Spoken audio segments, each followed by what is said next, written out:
49ers at Arizona, Monday Night Football. I'm doing the projection, so I'm going to take the lead here, Marco. I think this is a pure motivation play. Throw out the numbers. The question is, we got two teams that are having disappointing seasons, but relatively the 49ers are a greater disappointment. And, back when the internet got big, mid to late 90s, a lot of people were so enamored with reading local newspapers. It was like, you can go and read the Arizona Tribune or whatever it is. And lately, that's kind of died down. You don't hear people talking about it as much. But I think the value is there. When I looked at this game, I thought about the motivation. I went and read the local papers for San Fran in Arizona. And here's what I discovered. In San Fran, you got the coach talking about, I'm to blame. You've got commentaries about, should we fire him? And it's not about how are we going to turn this around. It's more almost like a backwards-looking, finger-pointing game. When I looked at the Arizona, they did say that there was some heat on Wisenhunt, but he was talking about we've got a plan here. And yeah, we've taken a step back, but we've played in 6 playoff games. We went to the Super Bowl, and there's really no sense that they're going to fire this guy. So whenever you know that the coach is going to be there still, the players are still going to be held accountable. That's one of the keys that people don't realize. If you don't think your coach is going to be there, do you really care about listening to him as much? If you don't know if the San Fran coach is going to be there, they're looking backwards. With Arizona, they're looking forward, and there's some stability. To me, that means I want to lean Arizona. The fact that, what do we got there? I'm actually getting points at this point with Arizona at home. And don't forget, you've got Arizona is quite a good home team. And maybe the energy isn't what it's been, but with Monday Night Football, home dog, better motivation against a team that's in disarray, I actually have quite a strong lean towards Arizona. Yeah, I'll be honest with you. I struggled with this game, and I'm not going to kid you. I had San Francisco last week. Just an absolutely, watching that game, it was horrible, their offensive execution. And it's funny that you talk about the internet in the mid-'90s and about reading. The internet has evolved. I did almost the same thing that you did yesterday, only instead of reading the newspapers, now you can watch the videos. And I watched actually Mike Singletary's press conference yesterday. And what you talked about is exactly what his whole thing was. He took the entire blame for everything. And this is like a coach that I think is seeing the handwriting on the wall. That when this season, they won't do it mid-season. This is going to happen at the end of the season. Arizona, you're right. They weren't expected to do anything this year because they lost their quarterback, Kurt Warner, and everything was in shambles. And their number 2 quarterback, they cut at the end of preseason. So nobody expected anything from Arizona. San Francisco is a major disappointment.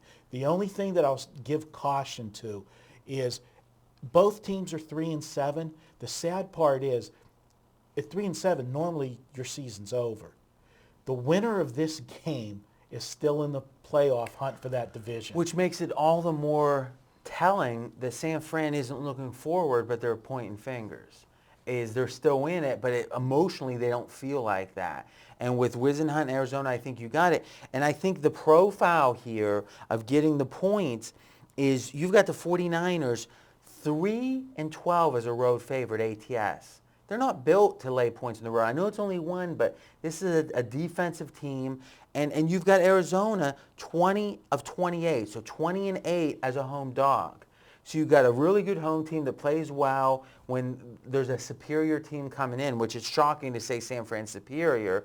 And you've got a 49ers team that doesn't travel particularly well, especially they don't travel well if they're laying points. I know we're right on the cusp there with that, but really the question is, I defy you to give me something positive about San Fran here. It's hard to give you anything positive about this team. The one thing that I will say that causes me pause in this game, and I know we talk about money and line movements and different things, over the years, we have an opportunity which I think could very well happen in this game. I would not be surprised if this game goes to pick and goes all the way to Arizona 1. And that would really bother me because when you have that much of a line movement in an NFL, barring an injury, it generally somehow just doesn't get there. I hear you, but it's not just fade the public, fade the public. I don't like that theory. I would say that first of all, you're speculating that maybe the line's going to move. Right now, We're taping on Tuesday, and Well, it's that's what I'm already saying. gone from 2.5 to 1. because it was too high. Now the question is, what's the public seeing? The thing that might cause me a little pause is them opening at a 2.5. I don't see how they could have gotten any action other than Arizona. Maybe they wanted it. Maybe the books know more than we think. I don't think that way. I think the books are human beings, like I said, and there's 8 of them, and they're driving Subarus. Is the line that people seem to laugh about. Is the batters are the ones that know, and because they're the ones living in the big houses, the best batters, and living on golf courses, and they've bet Arizona here, and I agree. I don't think we've lost too much line value from 2.5 to 1. No key numbers there. The only stat that I can give you on this game that is noteworthy, following a loss, the last 19 times Arizona has lost a game, which this team does lose a lot of games, they have gone over in their next game 14 of the 19 times. So Now, does the quarterback have to be left-handed?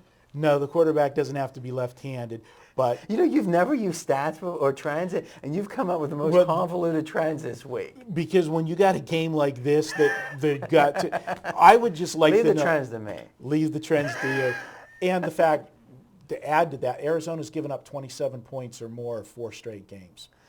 Yeah, maybe you're right. Maybe it's just this Arizona is that bad. So but I just NFL, the talent level isn't that different. When you have a dismotivated team, is that demotivated? Demotivated. You have a demotivated team. I want to bet against them no matter. Look at the Cowboys again. Motivation has swung that team like 21 points. So all right. Now listen. Each Monday we do something a little special. In the comments section in YouTube, predict the score. It's free. All you got to do is, if you're not registered at YouTube, that takes just a second. I think you can use a Google account too. Say, I think Arizona is going to score this many. San Francisco is going to score this many. It's all you got to do. Hit reply. If you get it exactly right, and let's be honest, in the NFL, that's not that hard. You win 100 pregame dollars to spend just like cash at pregame.com. Okay, that's it for this week. We're back. Marco, you're going to Idaho right after taping. We're going to We're Idaho. gonna next week. We'll be talking about that. Okay. You're probably going to go try to figure out how Boise covers so much. I'm on location. We're going to be back next week with all the biggest games.